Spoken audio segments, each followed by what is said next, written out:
Culture is the only way to get employees to do not only what you want them to do, but to think the way you think or to feel the way you feel about decisions.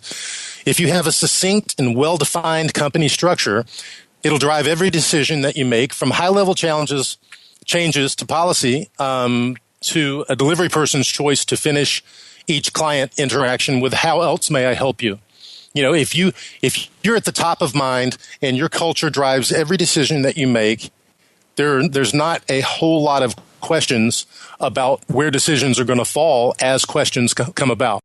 This is The Entrepreneur Way with Neil Ball. Unlocking the secrets of successful entrepreneurs 7 days a week. Subscribe to our podcast and follow us on Twitter at Neil D. Ball. Napoleon Hill said the power of the mastermind is the driving force. To discover how you can unlock the potential in your business using the power of a mastermind, go to mastermindunlimited.com. And now, here is your host, Neil Ball. Hello, it's Neil Ball. Thank you so much for joining me today on The Entrepreneur Way. The Entrepreneur Way is about the entrepreneur's journey, the vision, the mindset, the commitment, the sacrifice, failures and successes. I am so excited to bring you our special guest today, JT Terrell. But before I introduce you to him, I have a quote for you. Kiana Tom said, "When I meet successful people, I ask 100 questions as to what they attribute their success to. It is usually the same: persistence, hard work, and hiring good people." The Entrepreneur Way asks the questions so we all get the insights, inspiration, and ideas to apply in our businesses. JT, welcome to the show. Are you ready to share your version of the Entrepreneur Way with us? Absolutely, Neil. I can't wait. Thank you for coming on the show, JT. You're welcome. JT Terrell is a big believer in earned trust and the power of shared experiences. With the impending growth of Nashville becoming apparent in 2001, he decided to take on a partner and start a party rental company out of his home. That company, M Event Rentals LLC, was acquired in 2007 and became Music City Tents and Events LLC, an industry innovation leader and the largest such company in the Middle Tennessee region, earning the 2009 Nashville Business Journal's Best in Business Award and making the Inc. 5000 list for the years 2013, 2014 and 2015.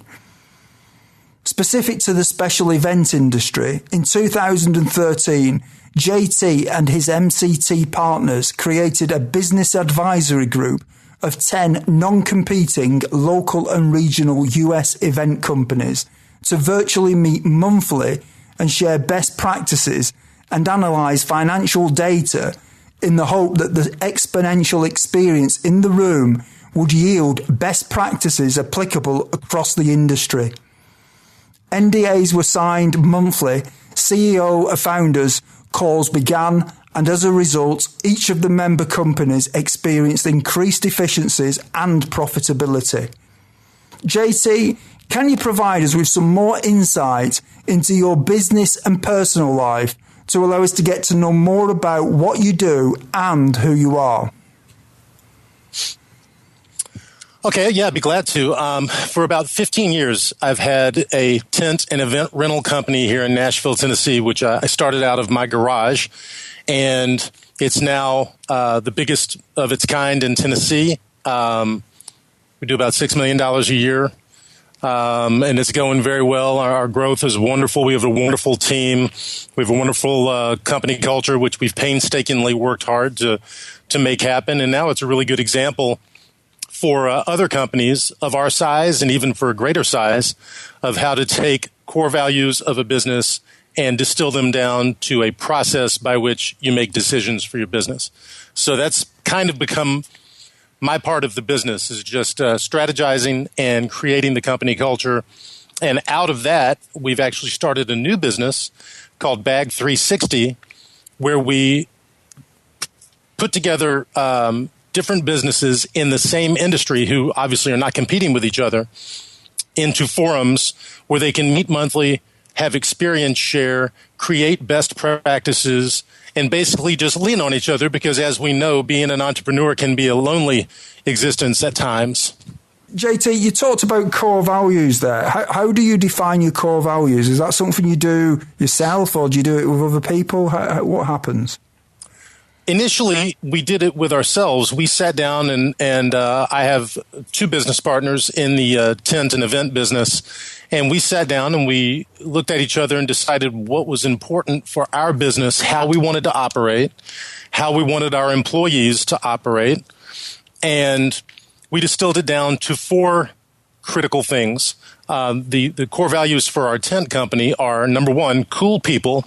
And we define that as fun, fair, square dealing, just people that you would enjoy to come and hang out with. If people don't fall into that category, if they have a bad attitude or whatever, they simply just don't work here. The second one is relentless service. So what we try to do is we try to outserve all of our competition. Specific to our event company, it's very hands-on. It's very labor-intensive. And the fact of the matter is we've built an army of workers here that just do a better job than all of our competition put together. And we can't be touched as far as that's concerned. So we try to put things in place that make them want to do a wonderful job for us, a wonderful job for the clients, because when it's all said and done, our people out on the street have the highest touch with our clients. So they are our probably most effective salespeople in that right. Our third one is rock star style is one thing that we like to call it. I am a former musician. I used to be a touring drummer before I started my entrepreneurial life. So I kind of feel like I brought a little bit of that to this company, and we are doing tents and events and concerts. So we have a little bit of extra, that we bring to it. Just a cool style. A lot of guys that work for me are, heavily tattooed. A lot of guys that work for me are also musicians, and we let them be themselves. We don't have a strict dress code for them, any kind of way that they look. We let them be themselves, and they appreciate it. And our fourth core value, which, I'm not exactly even sure if they're going to be children listening to this broadcast, but our fourth one is no bullshit. Mm-hmm. That's one thing we looked across the table at each other and said, you know what, we don't accept that from each other. We don't accept it from the clients. That's not how we operate. And that is a very important thing to us. It may not be typical, but it is definitely one of the cornerstones of our business. Mm-hmm. And your second core value, relentless service, outserving all of your competition. That sounds quite a well-defined term. Is that something you've picked up from somewhere else, or have you made that up yourself? No, we made that up ourselves. That's been our calling card ever since we opened the doors. That was the reason why we earned business away from other companies that were currently in our market, is because there's no way they could match the hands-on service that we provide. We also pay a higher wage than the other people in town to our guys who are delivery drivers, tent installers, even the guys all the way down in the warehouse, the dishwashers are making more money because we want to have longevity. We want to have people with great attitudes. We want to have people who have high touch with the clients, and people who can, when it's all said and done, if a client walks into the warehouse, they can walk up to any one of my warehouse employees, some of whom don't even speak English all that well. But what they're going to find is people who are great at their job, people with great attitudes, and people who are polite and who want to help them. Sounds like you've got it well figured out there. So what do you enjoy most about what you do, JT? My favorite thing now, working with Bag 360, which is essentially a business advisory group. What we do is we put people together, and I like to work with them because we started putting a business advisory group together in our own industry about 4 years ago. And it was kind of sight unseen. We didn't really know what we wanted to get out of it. We just kind of met people at a national convention and said, hey, would you like to get on a monthly call and share experiences, create best practices? And they said, sure. That had never really been done before in our industry, at least. So we kind of founded this group, and we got so much out of it. I mean, so much information that we could turn the next day and put into practice and see immediate results, whether it was a morale building exercise, whether it was literally a way to schedule and reroute deliveries that we hadn't thought about, that we would turn around, put into practice, and we would see it on the bottom line the next month. So that is my favorite thing. I like to see the results now with the bad groups that we're putting together for other people. I love it when they come back to me and say, man, that phone call we had last month has already turned around our labor percentage by 1.5 points, and it's just amazing. That's my favorite thing. And what is it that drives you? Well, Neil, I've got 4 children, so that they are my primary driving factors. I've got 2 almost college aged, and I've got 2 in preschool. So I figured out that I've spread my child rearing years out over 32 years of my life. So that's a pretty powerful driving factor for me. And I also wake up every day with an extremely talented and successful wife. So I have to keep pushing myself so I don't fall behind her. That's a good way of putting it. How do you relax when you're not working in your business? Well, my number one hobby is I'm an athlete. I compete in triathlons. I compete in road races. And I do CrossFit style training every day. In fact, we have a gym in our warehouse for our employees. So I kind of lead a class around lunchtime for the executive staff. And that really is my relaxation. That's the one thing I get to do for me, and I just love it. And do you have any entrepreneurial role models? Once I started really trying to drill down on culture, I'd have to say that Nick Swinburne from Zappos is probably my favorite, culture architect. And that's why I've tried to emulate that, and I'm trying to get better at that because he just did such a wonderful job with Zappos and their company culture and their dedication to service. I also have to say locally, my business partner, Joe Friedman, is a serial entrepreneur. He has built businesses, sold businesses, and he's really mentored me through my entrepreneurial journey. And my business coach, Andy Bailey, who's got a company called Petra Coach here in Nashville, is also a great entrepreneur. He's a great example of hustle meeting talent. JT, what I'd like to do now is talk to you about the time before you were an entrepreneur. What difficulties did you have to overcome when you started your business? Well, mine was probably pretty common. I had no money whatsoever. I actually mortgaged my house to get the seed money for the first company, and I was only able to get $15,000. So after that, it was make money, reinvest it, make money, reinvest, make money, reinvest. And that's, I have to say that probably is, it's gone on for 15 years. But it served me pretty well. I mean, it's wonderful not to have, at least in my experience, it's been wonderful not to have a lot of investors that you have to be trying to please and that you have to be trying to pay off all the time. I think that process of starting like that, where you're reinvesting, it sort of it forges a certain attitude to your business, though, doesn't it? So it's probably a good thing that it started like that. Definitely. And certainly I have lots of entrepreneurial friends that have investors and have done it in a different way. And I'm not knocking that. Certainly that's the way of the world. But just in my experience, I think I really needed it to start it. I needed to start it myself. That's the road I needed to take. Did you have any doubts that delayed you starting your business? It's funny. That was actually not a problem that I had. I never once thought that it wouldn't work. Here in the South, we have a saying for that, Neil. It's called, you have more balls than sense. I like that. What mistakes did you make that slowed your journey? I'll tell you what, right, flying in the face of what I just said, and probably why I have a kind of a bitter taste in my mouth about investors. About a year into it, I took on a business partner for some more capital. And I also needed help in the business. Well, I didn't get the help I needed day to day in the business. And I just got a real minimal effort from that person. So I ended up paying them out 3 times their investment about 18 months later just to get the equity piece back and to get them out of my life. Yeah.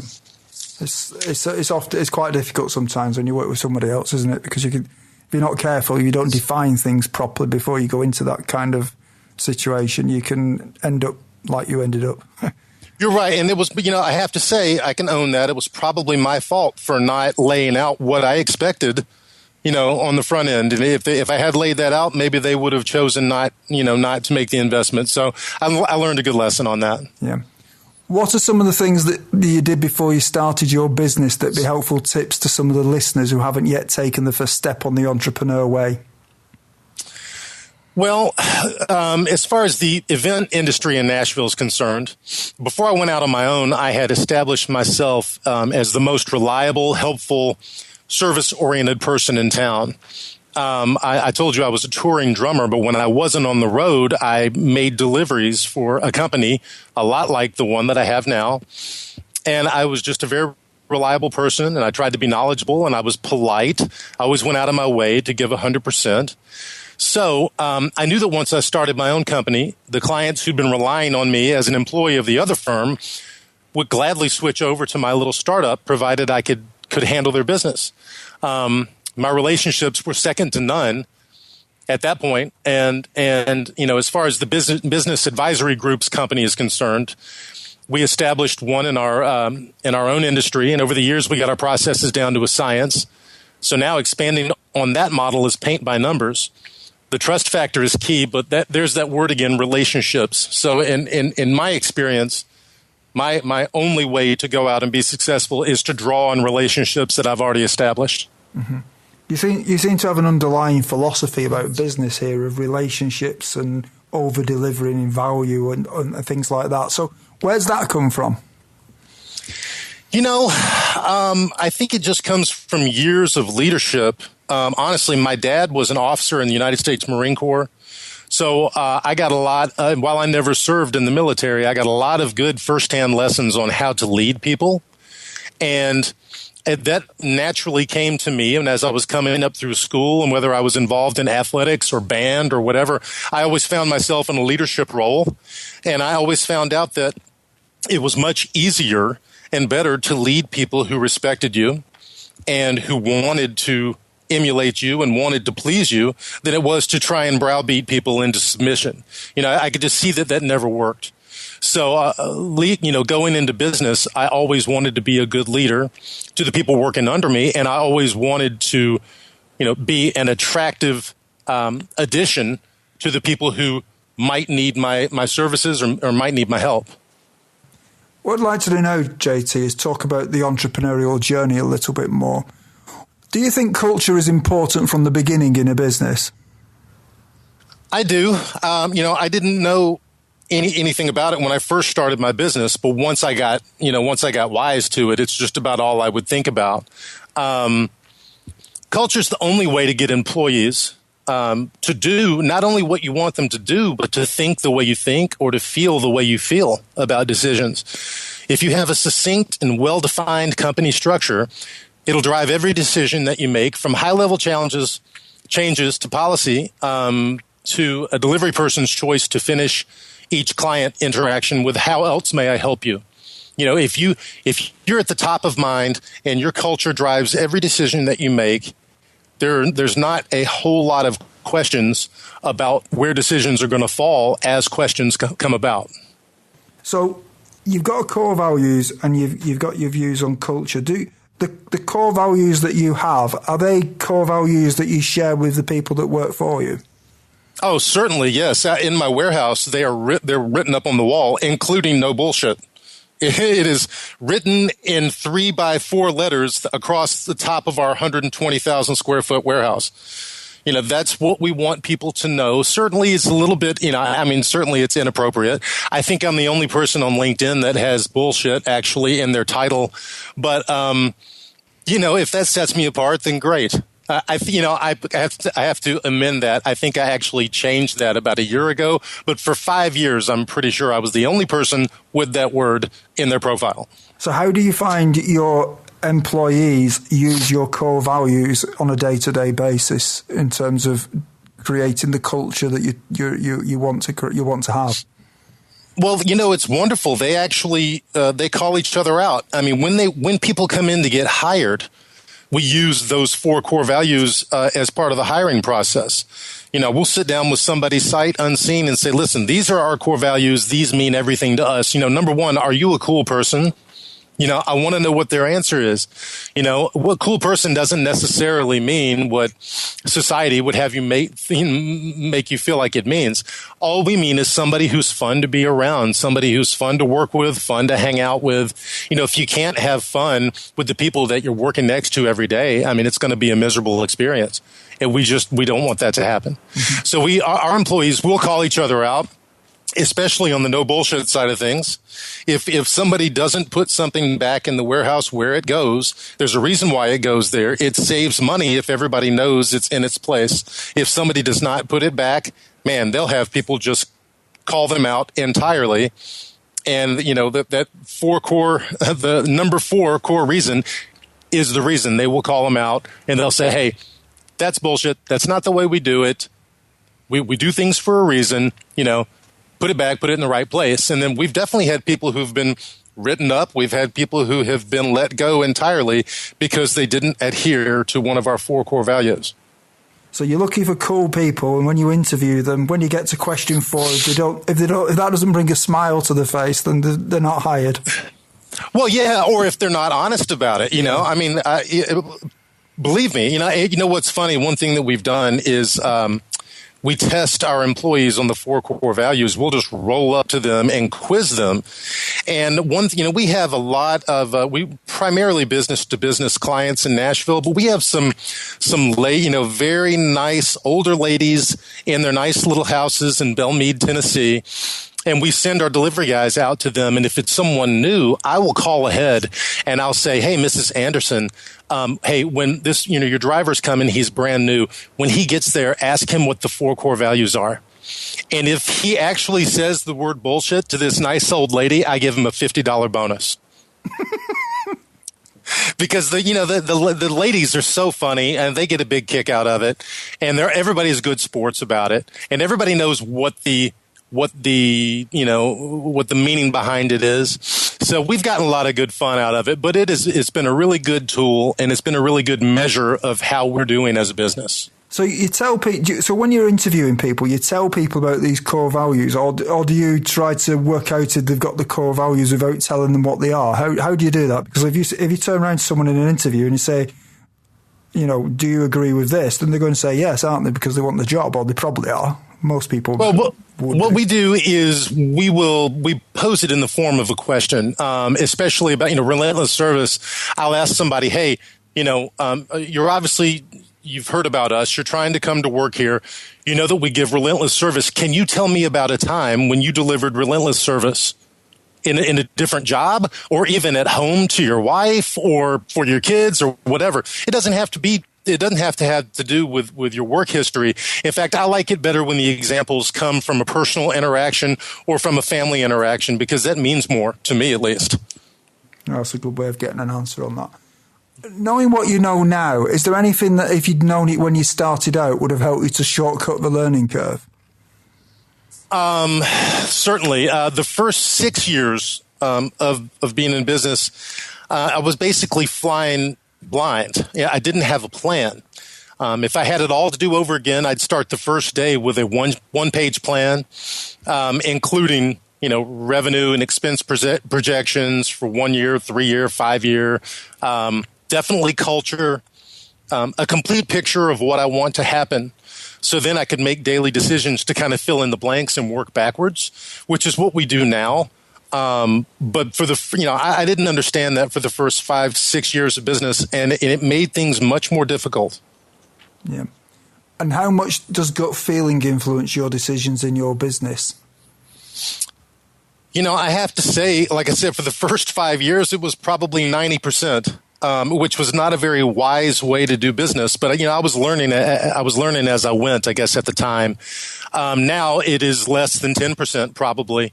There's too much at stake. I have too many employees that depend on me for their livelihood, and I just can't be making rash decisions or uneducated choices. That's the thing. I used to make uneducated choices because I felt like it was the right thing to do. Now I'll do a lot more due diligence because it's not just me and it's not just my business partner and it's not just a little money at stake. I have a lot of employees that depend on me, and I want to make sure I'm making good decisions for them. Yeah. What advice would you give to other business owners who may be struggling at this moment in time? My advice, and it's not just because of what I do, is to go out and find some peers, not necessarily in your own industry, but maybe in your own industry, because those people are either going through the same struggles that you are right this second, or they have before and they made it out of those struggles, and they will happily share their experiences and even just the process of talking about the struggles that you're going through with other business owners is cathartic, and it really helps. It helps just to tell people who will listen and people who care, and that's what I would do. I'd go out and find a peer group to be able to share those struggles with. And how can business owners be more resourceful in order to grow their business? I think that I think it just really depends on what they're trying to achieve. If they're trying to achieve growth, straight up, they can go out, they can capitalize, they can go out and they can, see what the market will bear. They can try and scale whatever they're doing over the course of other cities. From a resource standpoint, I actually belong to Entrepreneurs Organization, which is an international organization of entrepreneurs, and I've gotten just a ton out of that. That for me, that's almost been like graduate school for business. I didn't get an MBA or anything like that. So that's been my version of an MBA. So I would encourage people to go out and learn, to read books, to go out and take seminars, continuing education, those things. And by way of doing that, they're going to network with other business owners who might want to be a part of their growing business, or who might have ideas of other people who would like to invest money or partner up. Yeah. Life is made of constant change, whether we like it or not, and many say the only constant in life is change. JT, how do you try to keep up with change? Well, I'm always been open to change. In fact, I have to say that I probably like change a little too much.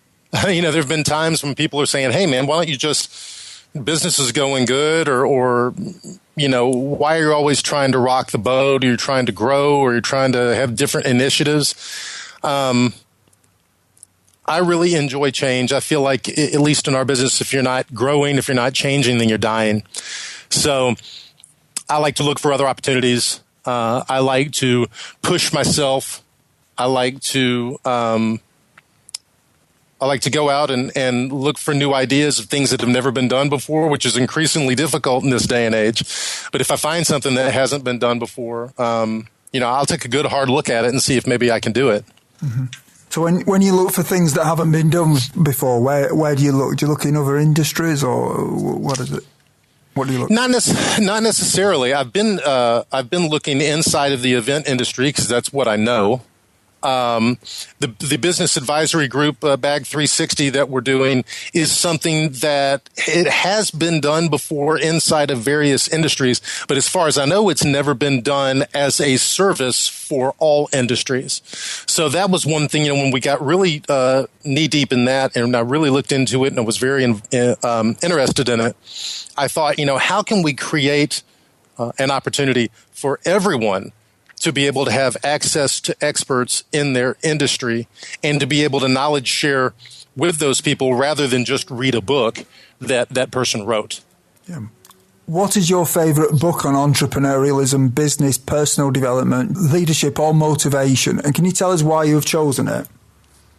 There's a book called Business Brilliant. It's by a guy named Louis Schiff. And I have to say, I had not I'd never even heard of Lewis before I met him at a book signing. He got up and talked about this book, and then I read it, and I loved it. And the reason why I loved it is the overriding theme of the book is that very, very successful people concentrate only on what they do really well, and they don't spend a lot of time trying to improve on what they don't do well. In the book, the really high achievers stick to one thing, whether it's innovation, design, finance, whatever, and they hire experts to do all the other tasks that they are not great at. They don't spend any time trying to get better at things that are not mission critical. So number one, I really like that concept, and I can relate to it. And maybe I just like it because it encourages me not to work on my weaknesses. So I don't have to feel bad about that anymore. For a long time, I had a lot of guilt about that, but now I feel great about it thanks to that book. Everyone, when you have a busy life, listening to audiobooks is a great way to expand your knowledge in the time when you may be doing other things, such as driving or when you're at the gym. We have a special offer for you of a free audiobook of your choosing. To choose your free audiobook, go to www.freeaudiobookoffer.com. As long as you've not already signed up, then you will qualify. JT, what I'd like to do now is speculate about the future a little bit with you. Great. What one thing would you do with your business if you knew that you could not fail? As it relates to Bag 360, to the business advisory group business, I would love to scale that. I would love to have it live on the internet in such a way that everyone could tap into it and everyone could idea share, and everyone, whether it be audio, video, the written word, whatever, that's what I would do if I knew it couldn't fail. And the reason why, at least to this point, I haven't gone down that road is because it would be very, very expensive. And I would have to go out and get some of those pesky investors that I already mentioned that I didn't necessarily want to have if I could help it from an equity standpoint. But it would be extremely expensive to do the right way. That does not mean I might not do it in the future, but for right now, that's why I'm hesitant to do it. So it's just the cost. If I knew that I couldn't fail, I would go out and raise the money and do it tomorrow. What skill, if you were excellent at it, would help you the most to double your business? I think that sales, really the skill of selling, would really help me double my business. I'm a good natural salesperson. And one-on-one, I do just fine with people. I'm not very shy, which is good.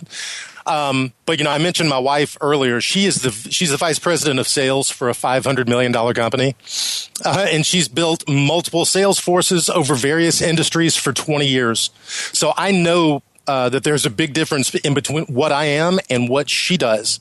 If I had even half of her sales experience or knowledge and her fearlessness, I'd be dangerous to know as far as sales are concerned. But I know that it is a difficult, regimented skill to learn. And it's something that's literally something I need to, that's something, if I were going to work on any of my weaknesses, which I'm not sure I am, that would be the one. Yeah. In 5 years from now, if a well-known business publication was publishing an article on your business after talking to your customers and suppliers, what would you like it to say? I'd love it to say that that JT Terrell or that Bag 360 has taken the inherent loneliness out of entrepreneurship, and that my company has made it very easy and fun for business owners in any industry to share knowledge and, more importantly, develop meaningful relationships with each other. That would be, if an article read that way, that would make me very happy. We're now at the part of the show where you share 3 golden nuggets with us. So, JT, what is your favourite quote and how have you applied it? My favorite quote, all of my favorite quotes revolve around breaking rules. So I love this one from Richard Branson, actually. It says, "You don't learn to walk by following rules. You learn by doing and by falling over." Yeah. That's how I've done it. That may not be the most efficient way to learn and grow, but that's the way that I've done it. On paper, I mentioned my gorgeous, extremely talented wife. On paper, my wife should not be married to me. She is way too beautiful and smart and accomplished. And the only reason she's mine is because I was not afraid to fail at pursuing her.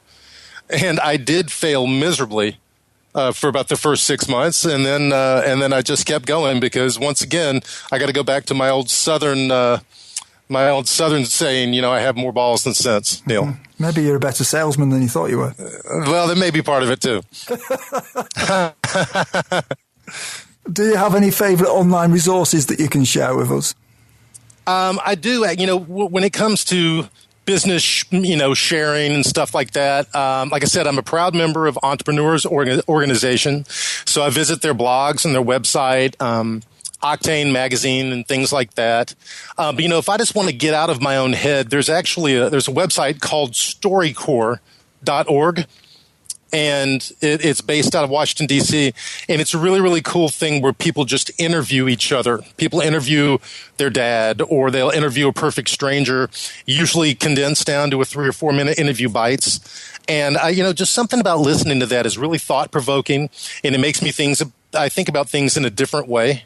And after I take some time to listen to those videos and those audio books, it makes me much more creative. What is your best advice to other entrepreneurs?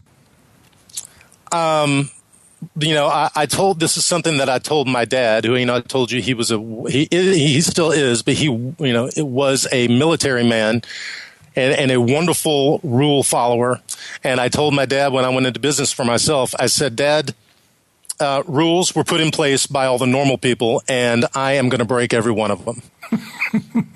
So that's my advice to entrepreneurs. You don't necessarily have to follow the rules. Just choose which ones you break, and make sure you can live with the consequences. And be fearless and have fun. That's what I would leave people with.